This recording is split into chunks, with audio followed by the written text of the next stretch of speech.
Burası bizim masallıdır. Çok yaşa masallıdır. Çok muhteşem bir masallıdır.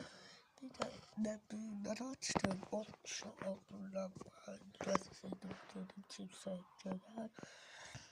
Şöyle testte paylaştım. Videoları çok güzel bir yerdi bura.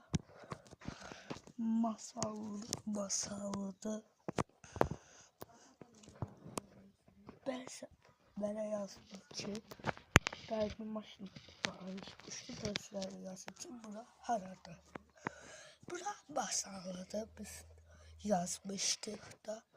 Masallar olan kendidir ve çok yaşam bir kendimi de bu masallıya gel. Bu dava büyük güneşidir. O davada tanıyım bana benim videomun altına yazın.